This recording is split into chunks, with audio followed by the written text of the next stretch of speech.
Tursi.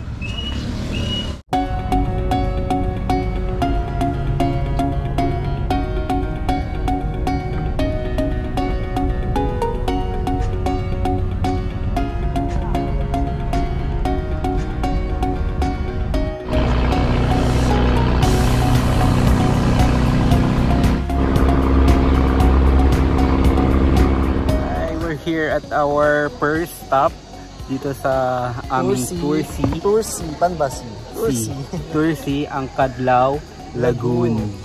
Yeah, more kayaking and more paddle. Yes. And this time, dala ko ng yung cellphone ko. Last time, kahapon kasi hindi ko dala yung phone. Kaya wala na kami ng ano. For sure, matutunan namin kayo sa lahat na pupuntahan namin ngayong araw. So ano lang tayo, keep stay alive. Stay alive.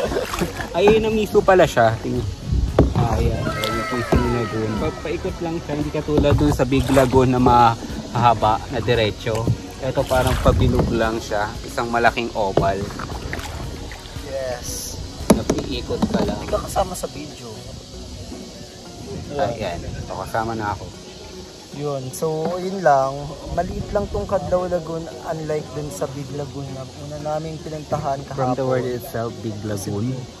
Parang feeling ko ito na rin yung Small Lagoon. Feeling ko ganito na rin itsura. Ayun, so ano na lang kayo, tawag dito? Ano, stay put na naman? Stay put na lang kayo sa susunod naming destination.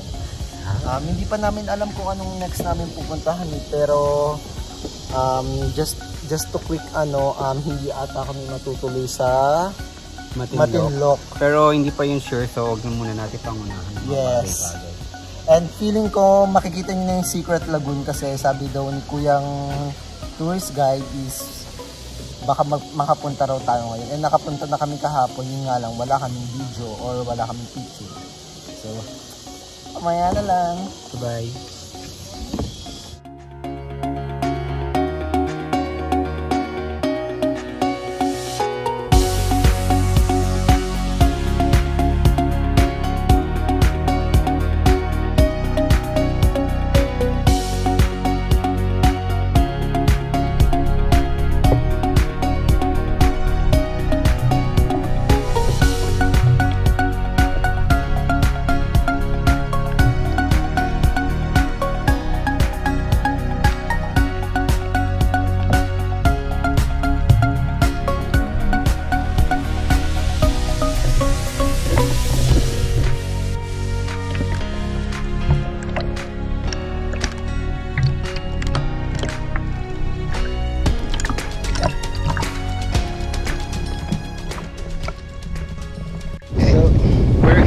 The second island. It's called Helicopter Island kasi i-helicopter ka daw dito.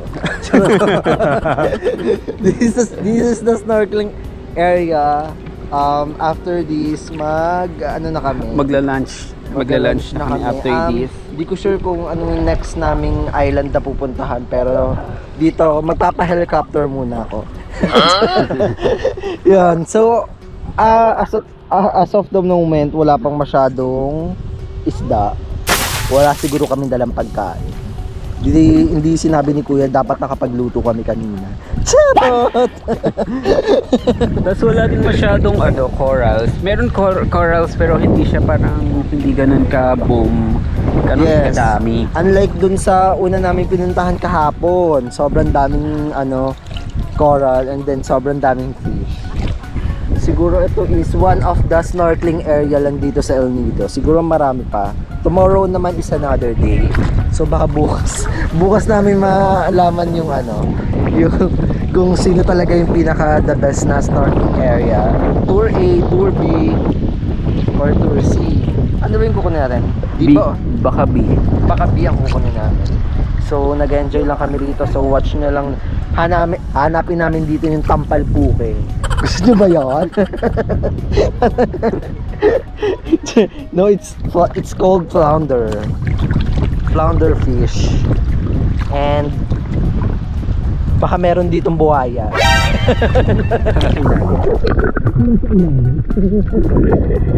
So mag-enjoy muna kami dito. And then yun, medyo taas pa naman yung battery life namin. And then hopefully makaabot pa siya hanggang sa end ng tour natin.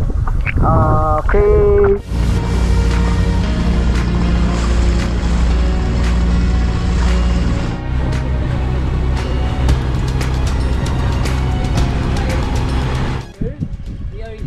Matinloc Island, meaning in local dialect here to yun in words meaning beautiful in English. In Tagalog, maganda.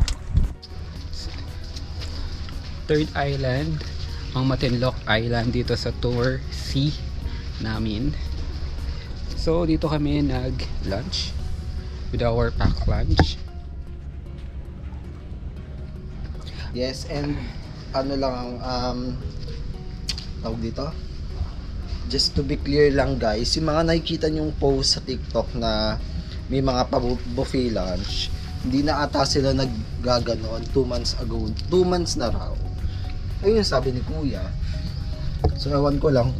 Pero sabi naman din ng isang tour guide namin is pang ano siya. Pang exclusive tour daw yun. Pang exclusive tour.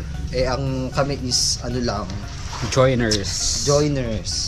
So, dalawa lang kasi kami ni Kylo. Siyempre, mga KJ kasi mga friends namin. Yes.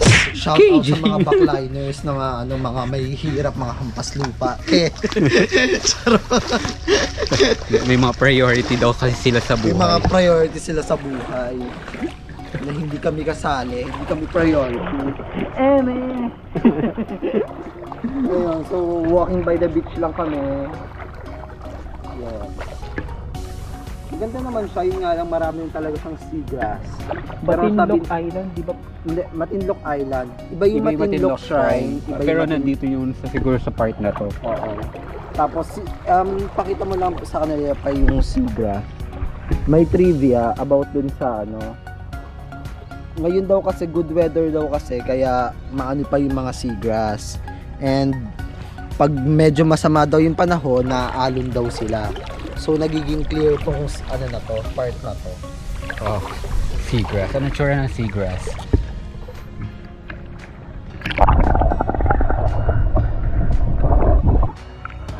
Oh yun, here.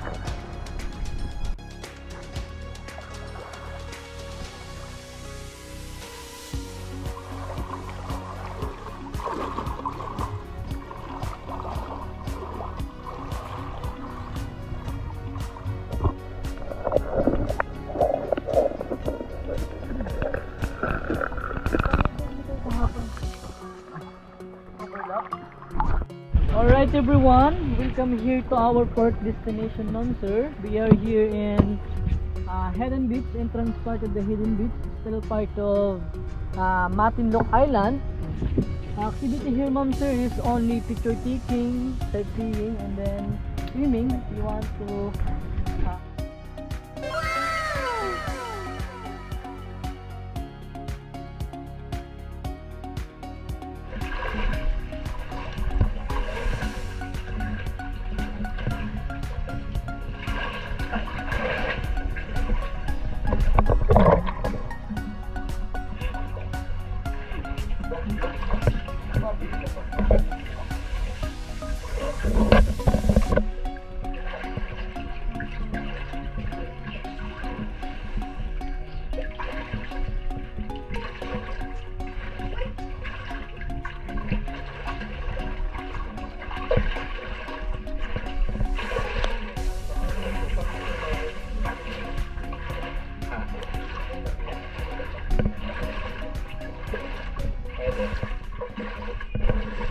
guys, we're here at Hidden Beach.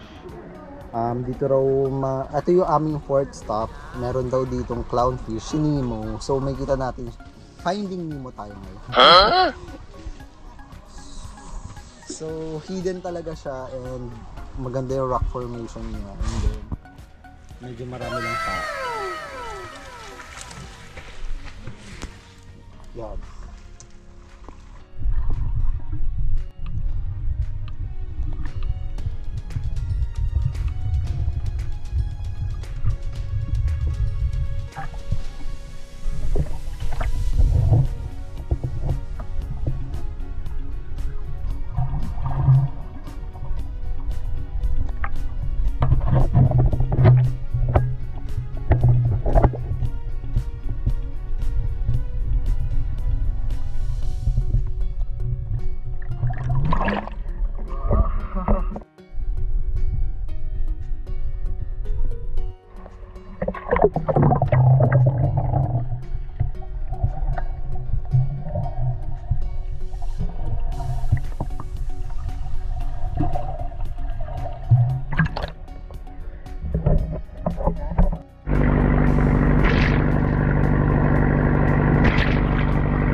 So last stop, Pasandigan Cove.